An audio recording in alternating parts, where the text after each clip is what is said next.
obviously got a cup of tea from the customer, which is lovely as always. But I just want to explain what we're going to be doing next after the skimmer, and we've now set all of our levels.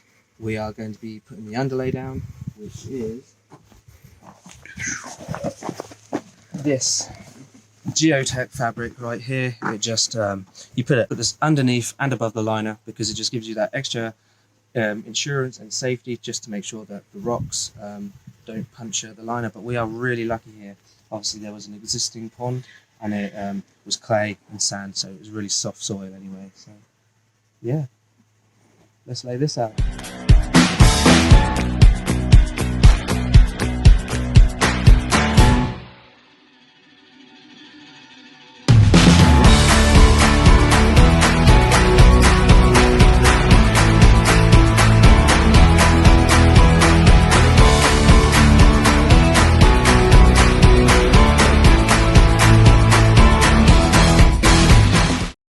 Just wanted to show you guys now, me and James have now got the liner in, and he's just going to go and get overlay ready. But yeah, liner is in. James is now just bringing in the overlay ready. So once that is down, we can start moving the big rocks in and getting the gravel in.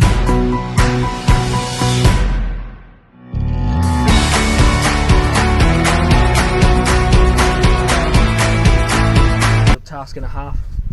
So this is what we would call like a feature stone really, and we've got a couple dotted around the pond, and this one specifically we wanted about 3.5–4 inches above the water level. So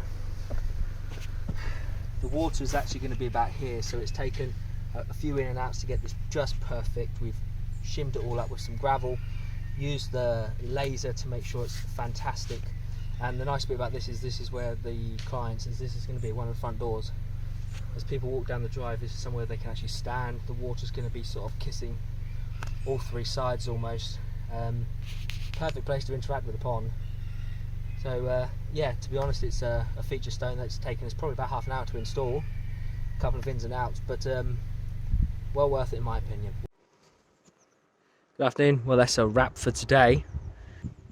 Yeah, we basically got to where we thought we were going to get. Got a big feature stone in here, which is fantastic. There's sort of just about 3, maybe 4 inches, but I think it's going to be more like 3 inches above water level, which would be a fantastic point to dangle your legs in, feed the fish and all the good parts that you get to experience with a pond. Hello guys, welcome back to day 3 of the project, and I can tell you right now, it is not sunny anymore. It is really cold. I should really put a jumper on, but there's no sun, it's just clouds, and it has just started to spit as we've started to film. But I just want to explain to you what we're doing now. We are installing the skimmer, and I've already unboxed it all. I've put in the guiding screws, I guess you'd put, and just slot that in there. I've made sure there's enough liner when I come into silicone around where the screws go in. Base plate then goes on, making sure the thicker bit is at the top, skinnier bit at the bottom, and I'm going to let the screws pull in the liner into where the silicone is to get that nice tight seal, and then I'll cut around where the faceplate is. And yeah, right, let's do it. Let's do it.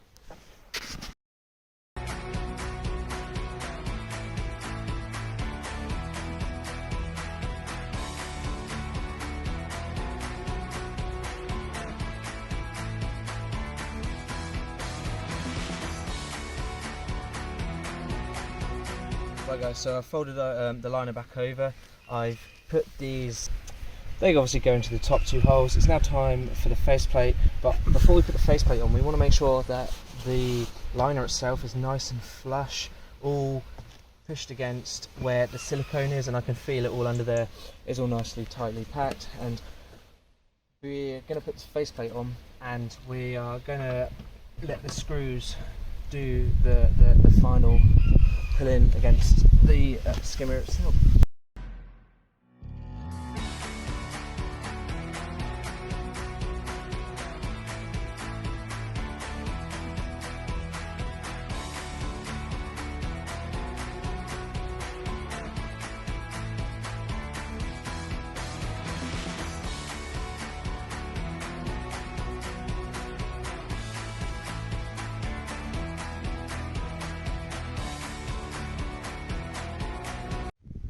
So now we can take the guide screws out for what we use to match up the holes, and we can put in the final 2 screws, making sure we're not twisting that liner at all, and we're making sure we tighten them up equally. So if I'm tightening this one up, I'll then go and tighten that one up, so obviously the liner doesn't get pulled over or doesn't start to turn and spin.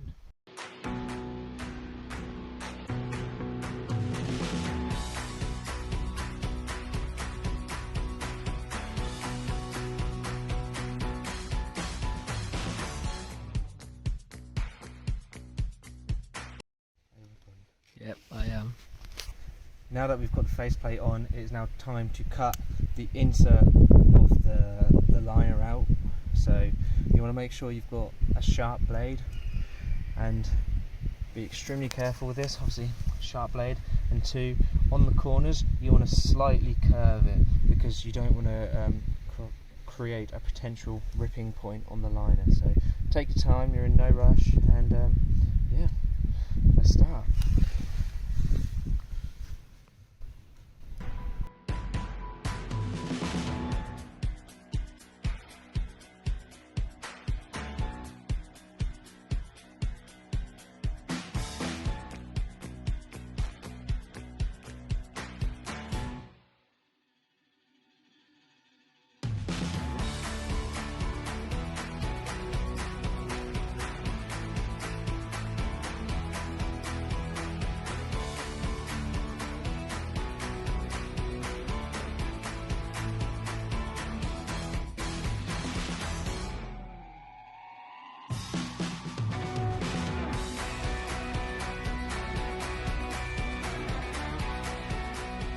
Just a quick chat really obviously about the ponds that we obviously build. We build ecosystem ponds, and what they are what you see here. So we'll be getting the Biofalls in. We've got our skimmer installed over there, that just needs a bit of tidying up, but obviously controversially, especially in the UK, we've rocked and gravelled it, and that's what we do. It's actually part of the pond, it's part of the ecosystem. It's obviously all that surface area there, obviously beneficial bacteria grows and it helps. So for anybody who says you can't rock and gravel a pond, yes, there are many different ways to build a pond. It just so happens that this is how we build our ponds, because we want them to look as natural as possible. Ain't that right, Lee? It is indeed, it is indeed. And on this project we have chosen, well, the customer has chosen the aqua blues. Right guys and girls, I'm just going to quickly speak to you about the lights we are installing, because you want to install them while you're doing the rocking, because you'll have a bit of a problem if you finish all your rocks and your gravel and then there's no lights. So we are using 2 of the, well, in this kit you get 2 of the 3 watt lights and you get 2 of the waterfall 1 watt lights, so like the uplighting ones, so that's sparkle up there. But I'm just going to explain how you want to install these. So as I said at the beginning, you want to do them with when you're installing your rocks, but you want to hide them, and as the house is here and they're going to eventually have a patio here, you want them facing away. You don't want them facing towards you because you'll see them. So if you can disguise them as best as you can, that's what we're trying to do here. And obviously you get silly long cables, so they'll all meet up at one point into a junction box and connect up all together there. So yeah, I'm gonna roll this cable out and tuck it in behind the rocks.